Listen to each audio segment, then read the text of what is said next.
she applied for old pension house, and she got it almost right away. Other people have to wait for 5 years. For example, yeah, she got only 5 months. And then when she got it, it's a very bad place. You know, a dangerous place, kind of, you know, dangerous area. And she had to walk 3 staircases, 3rd floor. But she said because she prayed to Master to have it, so she have it quick. So she think this, whatever Master give is fine. She's not afraid.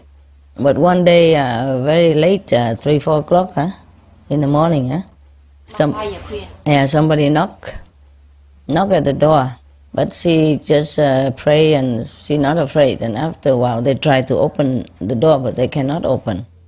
And then after a while, they left. And then in the morning, she went and talked to the building manager, about that, just complaining. She just say that she's afraid and all that, but didn't think anything else. And when she went to Cancun and come back, he told her that, okay, I will look for a better place for you. I will tell, the boss to give you a better place, another building. And she was thinking he just saying that, but even then it would take a couple of years. But when she came back from Cancun, he told her to fill in the application immediately, and then she got another place with the elevator, sunshine in the room, clean and everything, and safe. So I said to her that it is like that. Even though sometimes we have a place that we do not feel like up to our liking, but if we somehow believe that it is for us, because heaven wants to give it to us, or we trust in God, or trust in heaven, or trust in Master Power, and just accept it anyway, then later, even if it's bad, it will turn into good, or we will somehow use it as a step to go to a better place. Because we passed the test, or maybe because we are so spiritual that heaven are touched. Understand? The same with me also. The same with me. Wherever is given to me, whatever, and it is for spiritual reason, I would stay.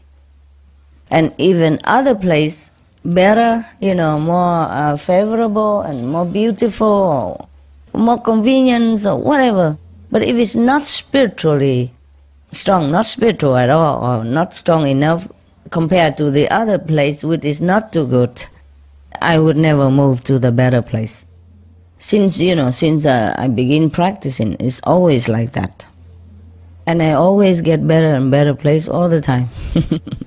Even I had to move a lot, but it's always better. And whenever I go to a place and I see there's no spiritual, not much spiritual or no spiritual, of course heaven's everywhere, of course, but there are some places with more heaven gates and you see, spiritual blessing portals. If I see not there, then I feel no attraction at all.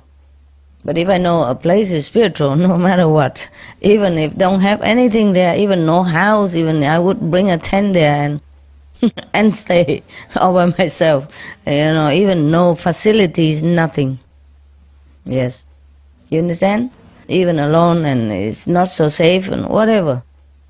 Everything in my life, I don't talk about younger time, but since I know spiritual practice, everything in my life is just for that category, for spiritual practice only, for improvement in spiritual practice, for myself and for everyone as well. Okay, but some of my attendants before, they don't think that way, because they like this room better or that room better, and then if I told them to move for their own sake, sometimes feng shui, sometimes better spiritually, or sometimes better for peace between us, just don't feel like moving. Or move just a little, put something there, but just to come and go, but still, attached to the other room, which in her opinion, or his opinion, is better. You see, they call me master, but they don't always listen. Women also, not just men. The ego is a terrible thing. Even I say personally, for example, one of the attendants still doesn't move. How would you think that if intuitively she's not even sure what to do? Understand me? Yeah. And I feel so sorry for this kind of people. Because once you miss that step, the next step you miss also. You understand? Even if it's worse for you, you feel like that place is not privacy, less privacy for you, or less pretty, or whatever in your opinion, just move. The next time you will have better place. Because you will, just like a step, go up, up, up, up, up. So you did the right thing. Even the first house is dangerous, you know it, and you have to walk 3 floors, but you still accepted it because you believe that the master gave it to you. You see, and later you get a better one. It's just a step. Because if you have not been into that building, then you will not have the chance to take this beautiful one afterward. You see? Sometimes you go to some place, but this is just to begin something else. Or you met somebody just for somebody else. So I just have to be patient, accept, and be grateful for anything. I try to give the chance so that you can erase the last, burden. Whatever I give you, you have to keep it. You understand? Like if I give you to the 4th level, you have to keep it by being humble, diligent more, and then you go up more. But if you don't, then you go down again. You understand? And your karma before coming after you. If you're lower, they get you. If you're higher, they can't.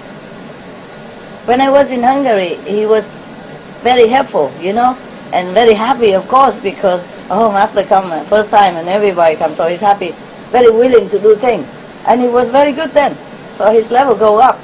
And then here is different, he go down again. When I'm not there, he go down. He go down before he came here. But of course I cannot throw him out, So the scolding and all that, just cleaning. So don't you ever try to side with him again, because you'll be in trouble. Yeah? You don't even know it. I'm warning you, okay? Don't interfere with my work. But you don't know who's who, I can even take a devil and bring it up to the 5th level. That's for me easy. But for that devil to keep the 5th level, it's not. You understand me? I can give you anything you want. It's just that you can't keep it. You see so many like millionaire children, after the father died, he squandered a lot of all this money and then become beggar even. Worse than of them before, have debt, go to jail. This is the same thing with heaven work, yeah? Just don't keep asking me why couldn't we go higher. I could, but you don't keep. Because your personality don't fit your brain, your karma. You just keep going back to the level before. Habit. The habit of the karma pulling. And if you slip, and then you go down. Very difficult to keep a sainthood. Take many years of training. Unless you came from there. Yeah? And even then you go down, you have different DNA and you entangle with many other karma, then they're also pulling you. It's not that easy.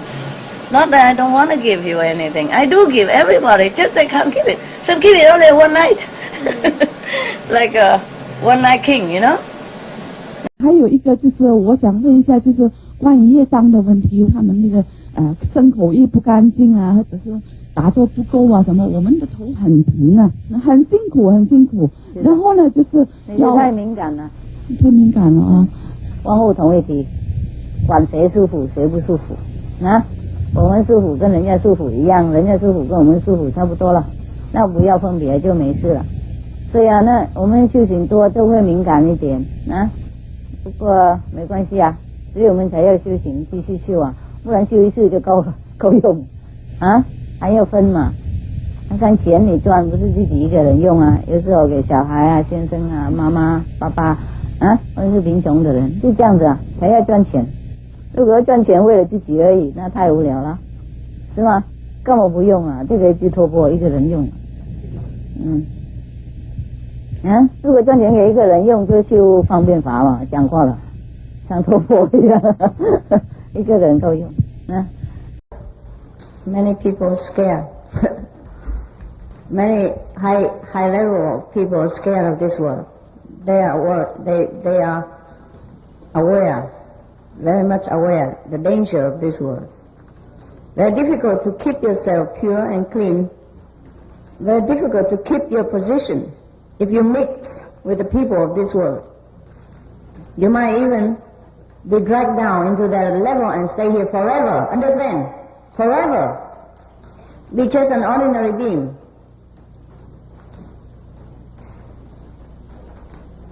Because once you get in there, in this world, it is different than when you are up in the heaven. Power is different. The freedom of movement is different. Anything can go wrong. Understand? So they might even fall. For example, you are a very good, strong person. You can run very fast on the surface of the earth. But once you become a diver, you put on all this equipment, the oxygen mask, and the diver suits, and you dive deep into the sea. Now you are under the water and in the seabed. You might encounter a problem. You understand? You are within the fish. You look like the fish. You swim like the fish. And every other fish look like you. They think you are fish. They might come and attack you, want to swallow you up because you are a small fish. Compared to other fish, you are small. Like the sharks or the killer whales, Is that right, killer whales? You look small. They might want to swallow you, including your oxygen mask and oxygen bottle and everything. He might not be able to digest it, but he does not know. He thinks you are just a strange fish. You might want to try what kind of fish for dinner. Yes. Now you are far away from the central control. Control central. Center. And then you might get the message through, but you might not if the fish attack you and cut off the connection. So even though you were very strong on the surface of the earth, you were helpless under the water because you were truly not fish. And if you cut off the oxygen mask or it's damaged, you're done. Finished. You probably stay there forever. You might turn into a fish. Inside a fish. And become a fish. The outside shape is a fish, inside different. Understand or not? Therefore, even a master who came into this world have to protect himself. Understand? Many different ways. Many different ways. Not ordinary way. Always have to keep contact within, understand, with the kingdom of God, with the central intelligence. Otherwise, he'll be in trouble. You see how Shakyamuni Buddha has been an ignorant person for 20-some years, or 30 years, before he is awakened again. And due to some good chance that he met a good master, that he's awakened himself, otherwise he might just not. Can you imagine if he produced a few more babies, and then his father died, and then he became a king, and he might be even worse off. He might not even awaken himself. You understand? Or Jesus Christ, he's supposed to be the Son of God, the one and only even. And what did he done? What did he do in the youth? Nothing much. The same like everybody. Even being a carpenter, earning money in such a laborious way, you know? Nothing special. And if he has not been awakened due to enlightenment, due to some good master, due to the grace of God, then where has he gone to? We don't know. So you see, Judas and Peter, they're supposed to be great enlightened saints, following the great master, and they fell even though temporarily, understand? But what I mean is the danger of this world. At least they know they failed and they turn back again. But many people don't know, so what happens? Very dangerous. Very dangerous fear, this word.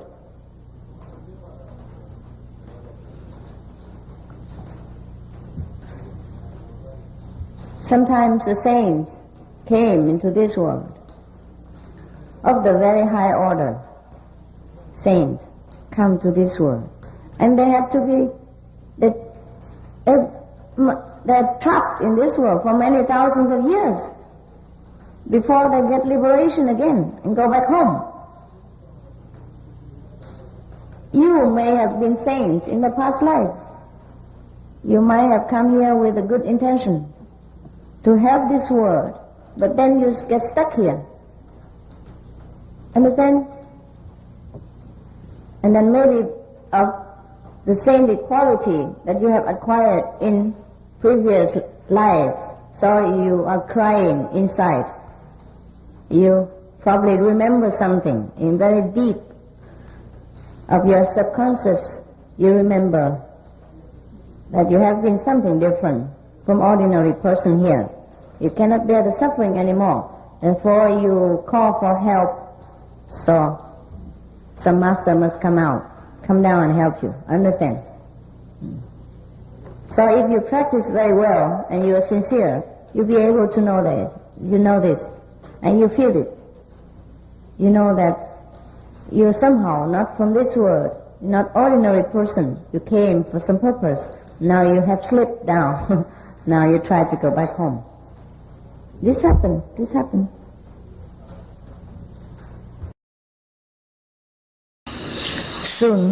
Sooner or later, we will have to be the torch bearers. I mean, in spiritual field as well as in worldly achievements, we will have to be the forerunner, the leaders of the world, not in political movement, not in revolutionary reaction, but in shining examples of sacrifice, of love. That's how we rescue the world. That's how we lead the world into new age, into new spirit of serving and loving each other. Love thy neighbor must not be only an empty sentence, but it should be a very ordinary, day-to-day, basic, ordinary way of life. We have to love the neighbor until we do not know that we have even love. That we do things in love, just like we wash our hands, just like we feed ourselves. It's very normal, very ordinary, that no one even need to praise us. And if people praise us, we would feel a kind of strange. Why? Why should I be praised for washing my own hands or feeding my own mouth, for example? Yes, that is the true way of love your neighbor. Until then, we just practice. We are just in apprenticeship of loving the neighbor, but we not truly have that love. We do not truly understand. Soon, many of you, most of you, or all of you, have to be the leaders of your environment, leading mankind into a new way of thinking, new way of living. We have to show a shining example of sacrifice and true love. So, regardless of all your small obstacles in your meditation practice or in your daily dealing with the world, regardless of your mood, of your frustration, of your personal emotion and anger, fear, sorrow. We have to move on with the greater ideal, with a better, a nobler goal. We have to keep this noble goal in mind and forget about the small thorns and the small pebbles and stones along the road. We have to wear big shoes, big boots, and walk on all the thorns. These big boots of protection is our determination to be noble, to serve in face of difficulties and frustration, in face of test of courage and faith. We must be greater than we imagine we could be. We must be better than what we expect our neighbor to be. We must sacrifice more than we can demand from our neighbors or our close people, our associates. Only in this way we can show others how to be noble, how to sacrifice, how to love. We have to sacrifice in such a natural way, in such a repeated circle, until we do it without knowing that we sacrifice, until we sacrifice without thinking that we sacrifice, until the word sacrifice doesn't mean anything to us at all, because we do things in such a natural, automatic way.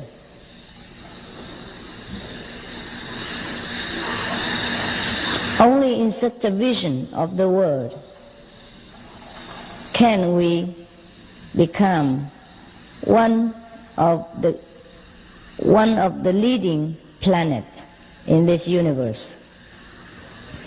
Only in such a vision that we do not need to go to nirvana.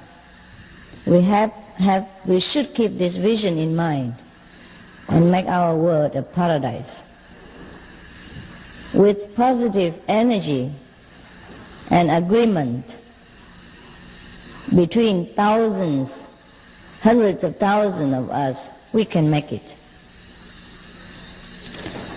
And it's not, I'm talking to you today in a dream or in such a leisurely vision, but we will do it. We will do it as much as our capacity allows, as much as our time on earth allows. As long as we live, we must dedicate our whole to the goodness, to the progress of mankind, of the whole world, of the whole universe. Our vision must be so large, larger than life, must be so noble that we have nothing else to lose. We fear nothing in such greatness of a vision. Every obstacle becomes so small. Every personal inconvenience becomes so meaningless in such a vision.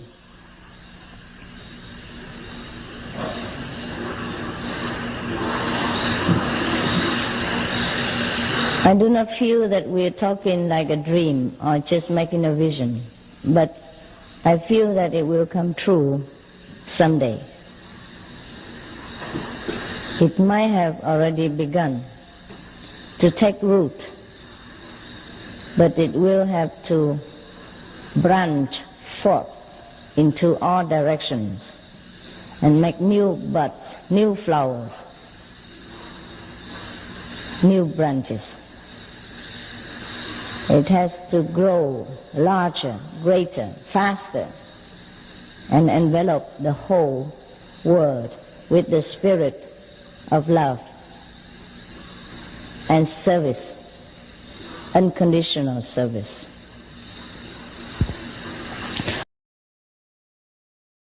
I'm grateful to be here with you.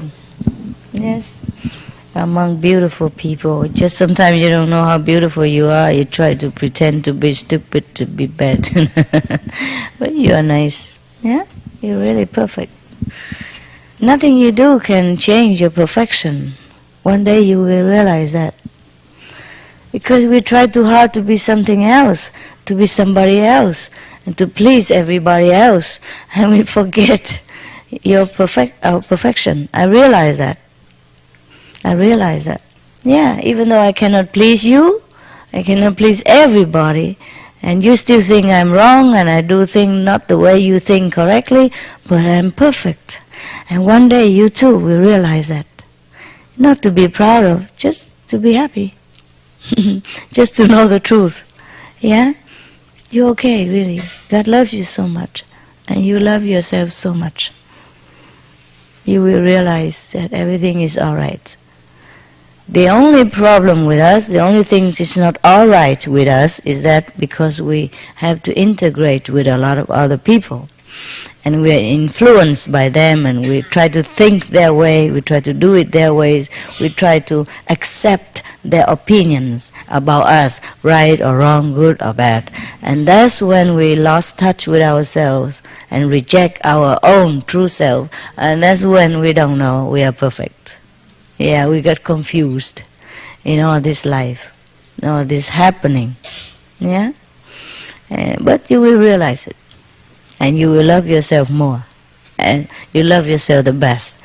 And then you can love everybody else too. Hmm? Take time.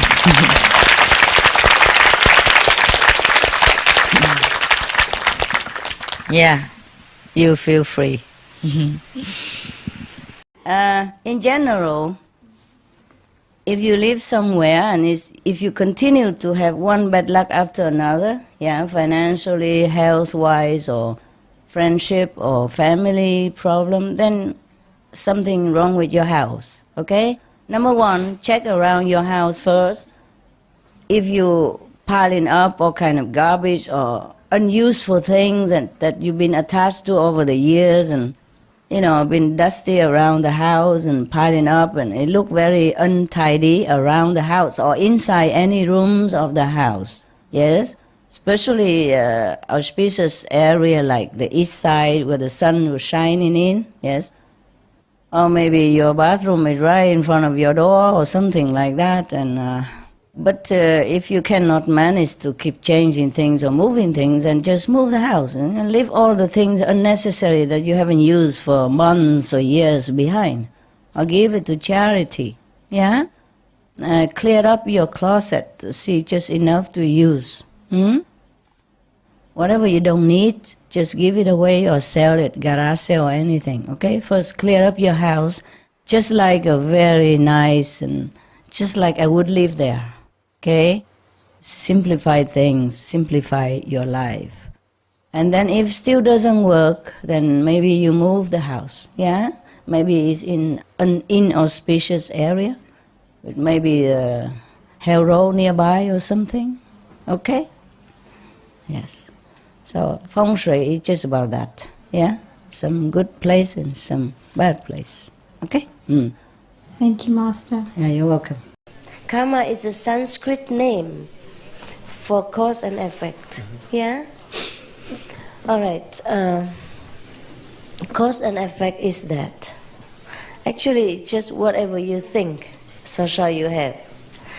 Or whatever you act, so shall you reap the benefit or the consequence. It is very simple. You plant a seed of an orange and you get the orange. Okay? You think of something good, that good things will come to you. You think something bad, even if it's true, that bad things would affect you first. Yeah? That's why in the Bible it says don't judge, so nobody will judge you. You won't get judged. That's the law of karma. So we, just like I have been explaining in the lecture in Durban, that whatever you think, you will get the result. You will get that come to you. Yeah? And when we don't have this body anymore, we can see that more clearly. Now we have the body. It's difficult for us to see things coming to us. So for example, today, you wish you have intensely, that you will have a wife, such and such color and things like that. And then you forgot all about it. 3 years later, you met that person and you thought, coincidence. No, you wished her to come. That's like that. You forget it. Sometimes she doesn't come 3 years later, but 30 years later even. You forgot all about your wish. And then at that time, you forgot to wish that she has a pleasant personality, or a good cooking talent, or a tidy habit. You forgot. You said, oh my God, probably you saw one girl with a blonde and a big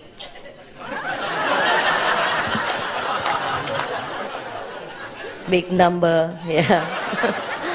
And then you thought, my God, I wish I have a wife like that. But you forgot in that moment to add, nice personality, good cooking talent, tidy habit, good bank account, whatever. And then so when that person comes, 3 years later, 30 years later, she's exactly like the one you saw on the street, but lousy cook, had a big debt in a credit card bank, and a terrible personality, for example, like that. You see? So whatever you think or you wish will come true. Yeah, that's the law of cause and effect. Or whatever you do to others, it come back to you. That's the law of cause and effect or karma. Okay? Yes. There's a small poem from Rumi, When We Pray Alone. It goes like this. We are brought thick desserts, and we rarely refuse them. If somebody gives you dessert, you don't refuse. Yeah. We worship devoutly when we are with others. Hours we sit, though we get up quickly after a few minutes when we pray alone. Nobody look, why have to show off, right? We hurry down the gullet of our wantings. But these qualities can change. As minerals in the ground rise inside trees and becomes tree. As a plant faces an animal and enters the animal, so a human can put down the heavy body baggage and be light. So, what do we have here? He has very keen eyes, yeah? He can observe human behavior, yeah? So he say, if somebody offers, I translate a little bit, yeah? If we are offered very nice, big piece of dessert, sweet, like chocolate cakes, yeah? So Master Rumi said to us that, suppose somebody offers us very big, thick, juicy, sweet and delicious dessert, piece of cake, for example, cream on it, yeah. Icing sugar, and a cup of coffee or tea next to it. Yum yum. Okay. We ever refuse? No, rarely. He say we rarely refuse him. He's very humane already. Normally, just say nobody refuse, but he's very polite. He's a poet. He's not so crude.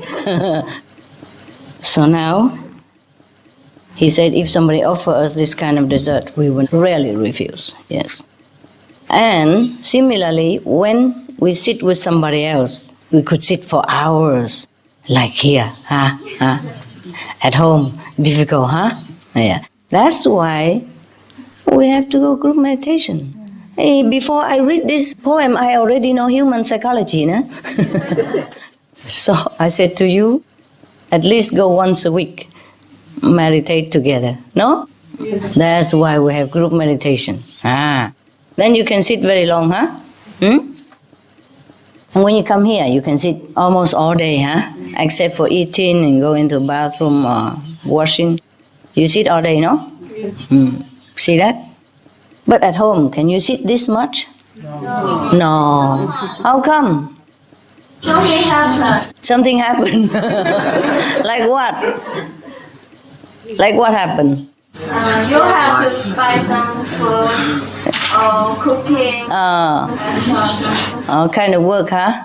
Even no work, just stand up and find some work, right? Yeah. You cannot sit still, right?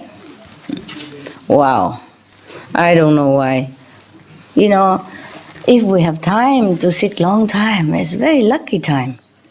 You don't even want to get up to eat. You don't even want to get up to drink. You're reluctant to go to the bathroom even in emergency case. So I don't know why, but at home I guess difficult, huh? All right. So, but why the master say here that if you sit with other people, then you can sit for hours and very devoutly. But when you sit alone, he say when you pray alone, you get up quickly and running down to our highway of desire. The gullet of our wantings is the same, like a highway of desire. I mean, all kind of things we want to do. Yeah? At home, we sit a few minutes and then get up quick and go find something to do. Oh, thank you. New design. The most comfortable is when you sit at home alone, you know, in your cave or in your little room. And you wear your old clothes and you have no shoes, your hair down, you do what you want. That'd be the best. Feel the best. Yeah. Okay, but it's also fun. It's okay now and again. So, why is that? That when we are alone, we cannot sit long. The way Master Rumi saying here, it seems like he means if we are with other people, we like to show off, you know? Yeah. We look very devout and sincere. Dear God, I'm very sincere. Am I? You going to bless me? Are you? So, it has a little bit of, you know, funny tone in there. It means for other people. He probably doesn't mean you. I know you're very good. You sit long hour at home even, right? You do? Yes. Yes? Wow, I'm proud of you. Since when? I got initiated. How long ago? It's at least 3 weeks ago. Wow. Only 3 weeks and you can sit long? Yeah. Wow, I'm really proud of you. You really make me proud. Wow. That to see you here, I'm really very, very surprised and very happy. I never thought you would come. Because the situation you live in, you know, and those influences that you had, it's not like you didn't want to, but it's very difficult to get out of influence, you know? Yeah, very difficult. You think it's easy? It's not. Even if you just have a boyfriend or girlfriend, huh? And sometimes your boyfriend and girlfriend doesn't want you to eat vegetarian. Oh, it's already hell, huh? Every day you eat, you feel guilty, like you're doing something wrong. But this is the problem with people around us who really want to control us. And it clings to our brain here, you know? Thank God, every day, really. Because it's rare. It's rare that you have such a luck and such a good opportunity that you come together as a family. And then everybody practice the same method, you know? Has the same ideal and go same direction, supporting each other's good endeavor. You understand me? Very rare. So I'm really proud of you. What you did Take some struggle, huh? Yes, definitely. Yeah, I can see it on your face. But you're home now. Welcome home, my baby. Love you so much. Yeah. And now we go back to the poem of Rumi. Okay. Okay, after a few minutes, he said, if we sit alone, he said, pray. But you must know, when the master say pray in here, it's meditation, huh? Otherwise, why would he mention up there, he say, hours we sit together with others. That means to sit in meditation, huh? Yes. At that time, maybe they don't say meditation, huh? They say praying, huh? Yeah. Sometimes we also say, oh, we sit and pray. That's also a prayer, of course. Huh? When you sit devoutly and think of God, huh? Or deep in communion with God, that is also a prayer. It's even a more correct prayer. So he say, if we pray alone, we cannot sit too long. He say, a few minutes, we hurry, get out, try find something to do to fulfill our desire. But he said these qualities can change. Oh, thank God. Thank you so much, Master Rumi. I thought we don't have any chance, you know, but we have. He said, but this quality can change. Isn't it wonderful? He said, just like the minerals in the ground rise inside trees and become tree. You see, the tree took on a mineral, nutrition from the ground, they become tree. They transform into tree. Yeah. And then as a plant faces an animal and enters the animal. Like the cow. He eats the grass or some weeds and it transform. The plants transform into animals. You see? The cycle of evolution. And then he says, so human can also put down the heavy body baggage and be light. There's hope. Huh? They give us an out. They say the way out. Huh? We can change. By put down the heavy body baggage and be light. What mean light? Mean lightweight? Spiritual light? Possible also. Yes. What he mean? He probably played with word here, or maybe it's a translation in English, you know? They say the heavy baggage you put out, then you become light. Mean no more burden, But it also mean the light inside of us. It's possible.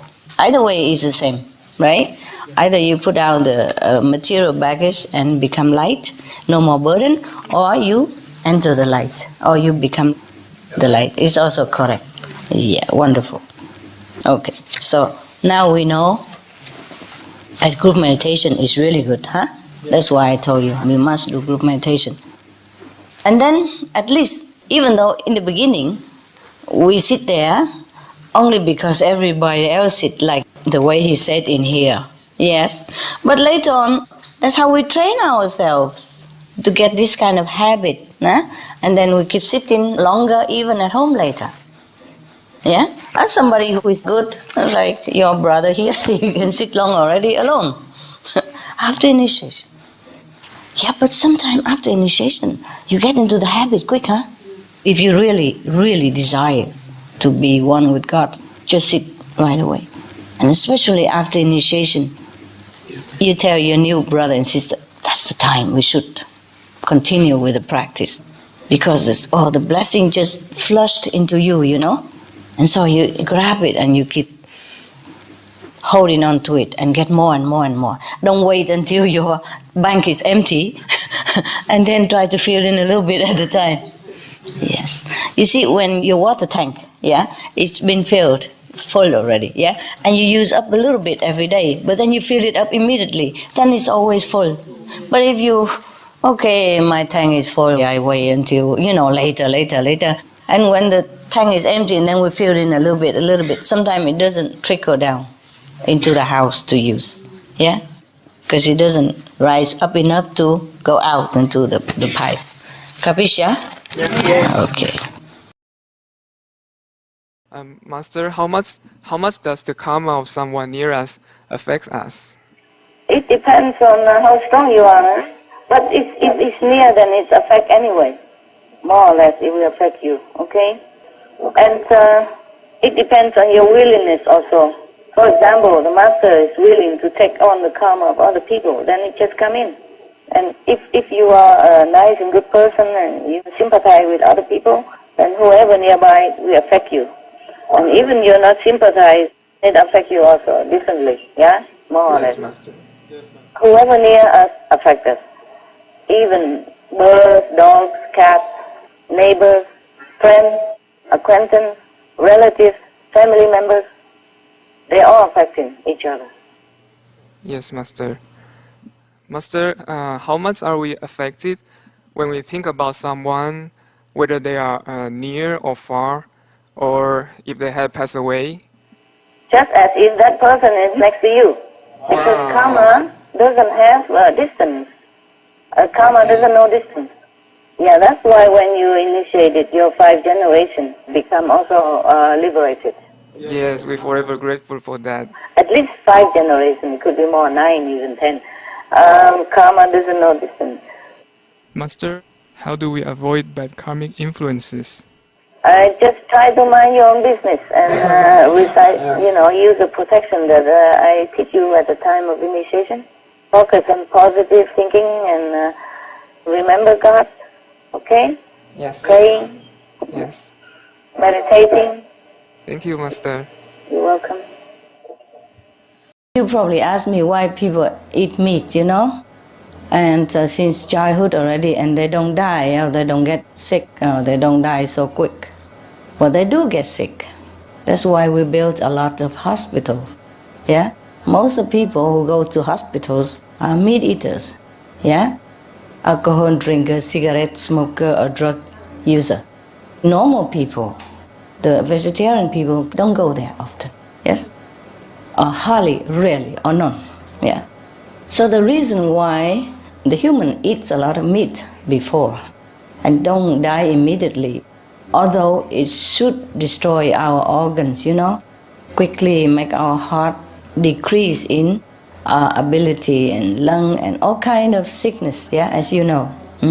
Scientifically proven and medically as proven as well.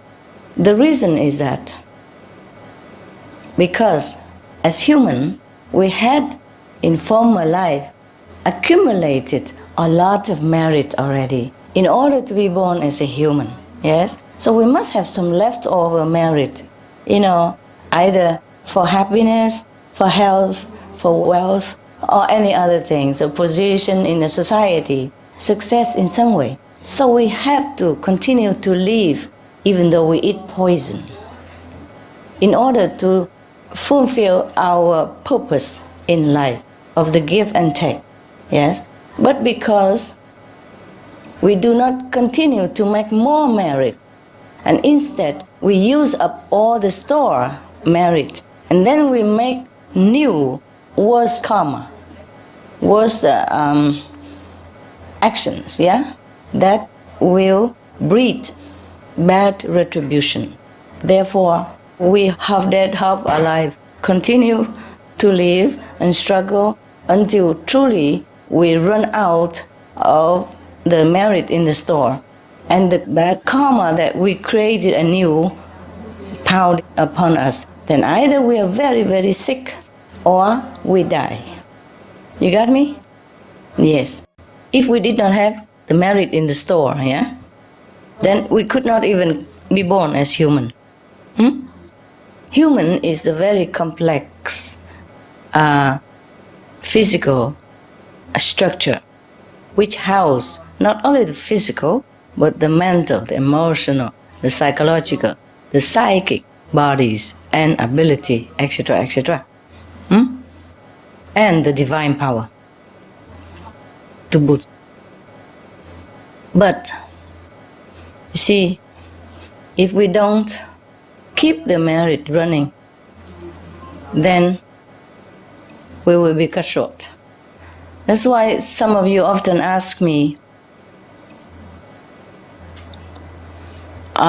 why some people die too early, some people die young, and it seems like they didn't do anything wrong at all in their life. It is probably meat that killed them.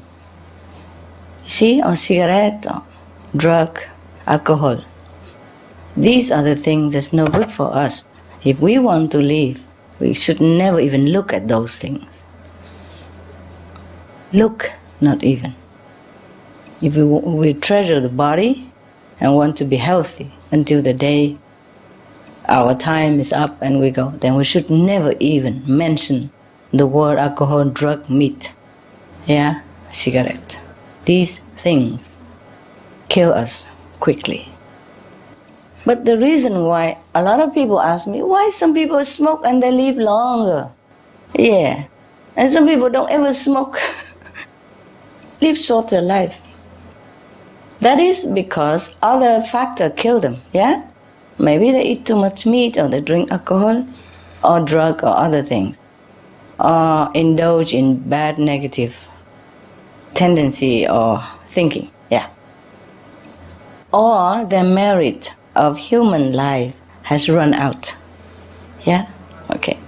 and they did not earn anymore, that's why, or they destroy it. Maybe, just like if you have $100, it's supposed to last you 3 days, yes? But if you squander it all in 5 minutes, it's also possible. Or 1 minute even possible, yes? But if you more spare some, and you know how to economize, it lasts maybe longer than 3 days. Some people buy expensive stuff, or don't know what to buy, and then wasted the money. Some people know how, and the money lasts longer, Or you can invest in the bank. That's like earning new merit instead of spending it all. Okay, right, now you know all the answers, okay? All right. We have to save the planet, so people have time to wake up. Some people sleep deeper than others. Your family member also sometimes, some people sleep very light. In case emergency, you wake them up, they go out right away, or they wake up even before. And some people, it takes a long time to wake them up. Right, so we have to wait for our family member. We cannot just say, okay, that guy, he sleeps so deep. Oh, well, I have to go out. I go out by myself. I don't want to wait for him. So after we save the planet, of course people will be different, They have to be different now in order to save the planet already. So your part is to be positive. Save the planet first, and things will change after. It's not you alone who can save the planet. It's the people who change their consciousness. If they go west, go green, do good, then that means they have changed for the better. Their consciousness have gone up a higher level. Then of course they merit the earth. They could continue to live here, and their children, grandchildren, great-grandchildren, etc. At that time people will be in a higher level of consciousness, and things will be clearer to them and to all. We will live in peace and love. You have to envision a positive world, the heaven on earth that you would like it to be. You have to envision the nobler world, the positive world, the beautiful world, the heaven world. Saving the world is a compassionate act. Even if the world is not saved, you are. You are saved by your loving kindness. Your merit will be multifold because you want to save others. This is the point that many of you still don't get. If you want to save the world, if you want to do anything toward this goal, you are enlarging your nobility, your heavenly attribute.